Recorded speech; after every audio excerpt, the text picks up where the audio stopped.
అంత బాధగా కూర్చున్నావే? టైం అయిపోతుంది కదా, ఆటోకి వెళ్ళవా? ఆటో అమ్మేద్దాం అనుకుంటున్నానే, సర్వీస్ ఏమి ఉండలేదు. ఆటో అమ్మేస్తావా? ఆటో అమ్మేసి నువ్వేం చేస్తావు? నీకేం పని వచ్చు? ఎప్పటి నుంచో ఆటో మీదే కదా బతుకుతున్నావు. అమ్మేస్తే ఎలాగ ఇప్పుడు? అమ్మేయిపోతే ఈ ఫ్రీ బస్సులు ఉన్న నాలో ఆటోతో బతకడం అంటే చాలా కష్టం.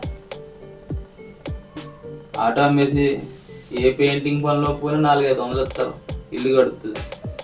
నువ్వు ఆటో వేసుకుని బయటకు వెళ్ళకుండా కస్టమర్లు ఎక్కట్లేదంటే ఎలాగా?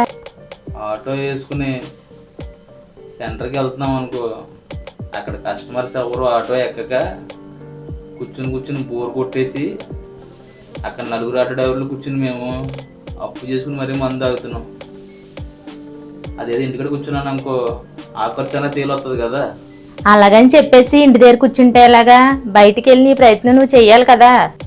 ఎన్ని ప్రయత్నాలు చేసినా ఈ ఫ్రీ బస్ ఉండగా ఆటో మీద బతకడం అంటే కష్టమే. ఇంకా శుభ్రంగా ఆటో అమ్మేసి ఏదైనా పని చేసుకుని బతకడం బెటరు. ఒక విషయం చెప్పు, మీ అమ్మగారింటికి నువ్వు సంవత్సరం 2-3 సార్లు వెళ్ళేదాన్ని, అది నా ఆటో మీద తీసుకెళ్ళి దేబెట్టువాడిని. మళ్ళీ నువ్వు వచ్చేస్తానంటే నా ఆటో మీద తీసుకొచ్చేవాడిని. కానీ ఇప్పుడు మీ అమ్మగారింటి నువ్వు ఎన్నిసార్లు వెళ్తున్నావు? వారానికి 4 సార్లు వెళ్తున్నావు. ఏంటంటే ఫ్రీ బస్సే కదా అంటున్నావు. నువ్వే నా ఆటో ఎక్కడ మానేసావు, ఇంకా బయటి జనాలు ఎలాగ ఆటోలు ఎక్కుతారు అనుకుంటున్నావు? అనవసరంగా గెలుక్కొని ఉంటున్నాను. అడి తిరిగి నాకే వచ్చింది. ఇదేంట్రా ఇదే? అరే నీ